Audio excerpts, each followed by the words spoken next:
The moment could have gone sideways fast. A public challenge, a quiet room, eyes waiting for reaction. Instead of anger or retreat, a black woman responded calmly, and that calm didn't diffuse the moment. It redirected it, forcing a public correction no one expected to witness. The environment is controlled, orderly, the kind of shared space where routines are assumed to work smoothly and authority usually goes unquestioned, and the black woman is present without drawing attention, seated comfortably, following every visible rule, when a correction is issued in her direction, delivered clearly and publicly, framed as routine but carrying an assumption that lands heavier than intended. And people nearby sense the shift immediately because corrections are rarely neutral. When they single out one person, and she listens fully before responding, not interrupting, not reacting impulsively, her body language relaxed, her expression steady, and when she speaks her voice is even, measured, and calm, asking for clarification rather than pushing back, and that calm interrupts the expected script, because the moment was designed for compliance or conflict, not composure. And the person issuing the correction repeats themselves, adding justification that sounds procedural but lacks substance, and she listens again, nods slightly, and responds with the same steady tone, explaining her position clearly, stating facts without embellishment, without defensiveness, and without apology, and the exchange stretches longer than anticipated because her calm refuses to collapse under pressure, forcing the correction to stand on logic alone, and as details are checked, policies referenced, assignments reviewed, devices consulted, the atmosphere shifts from authority-driven to fact-driven, and the woman remains still throughout, either shrinking nor posturing, simply allowing the process to reveal what is already true, and when the realization arrives it does so quietly but unmistakably, because the correction turns out to be wrong, the assumption unfounded, and the facts align in her favor, and the public correction reverses course without fanfare. Delivered quickly and without acknowledgement of the interruption she endured, yet the reversal itself is visible to everyone watching, and she accepts it with the same composure she brought to the beginning, not celebrating, not lingering, simply returning to her space, while the room feels subtly altered because people have witnessed calm force accountability without confrontation, and authority correct itself in real time, and the moment lingers not because of drama, but because it exposed how easily certainty can be misplaced, and how powerful calm can be when it refuses to bend.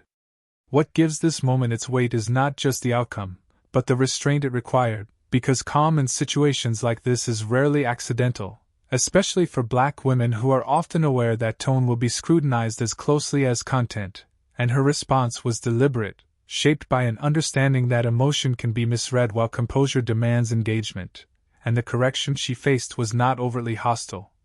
Which is precisely why it was dangerous, because polite authority can still carry bias without naming it, and her calm stripped that bias of cover, forcing the interaction into the open where facts mattered more than perception, and she did not rush to reassure, did not soften herself to make others comfortable, did not explain her worth or justify her presence, she simply stated what was true and waited, and that waiting mattered, because silence in moments like this becomes a mirror, reflecting the lack of justification back onto the system issuing the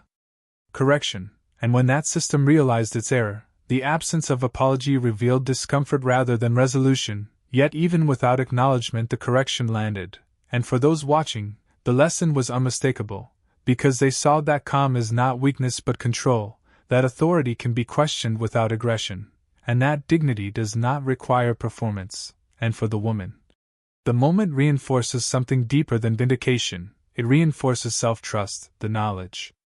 that she does not need to contort herself to be believed, and while moments like this often accumulate quietly over time, shaping how one navigates public spaces, this one stands out because it ended correctly, because the truth surfaced before the situation could harden into narrative, and because her calm held long enough to force accountability, proving that composure can be a form of resistance that leaves no room for dismissal. From a wider perspective, the interaction reveals how many public corrections rely on speed and compliance to succeed, and how rarely they are examined when they feel routine, yet her experience shows that when someone slows the moment down with calm clarity, systems are forced to check themselves, and in that pause assumptions lose their power, and although the correction was reversed quietly, without ceremony or repair. The timing mattered because truth arrived before resolution, before the moment could end incorrectly, and while she did not receive validation in words, she received it in outcome, which often carries more weight, and those who witnessed it may not recount it dramatically, but they will remember the shift, the pause, the realization, and that memory subtly reshapes expectations about who belongs, who is questioned, and how authority should operate. And for the woman, the significance lies not in changing the room but in protecting her own dignity, in knowing she did not surrender herself to keep the peace, and that knowledge carries forward, reinforcing autonomy and confidence, reminding us that resistance does not always announce itself loudly. Sometimes it arrives calmly, sits firmly, and waits for the truth to do the rest. If this story resonated, share it thoughtfully, not to glorify restraint, but to recognize calm clarity as a powerful tool. Support conversations that examine everyday authority, quiet accountability, and the strength it takes to remain grounded under scrutiny. Follow for more stories that center lived experience, dignity, and moments where truth wins without escalation. Because sometimes the most powerful corrections aren't loud, they're calm, public, and impossible to ignore.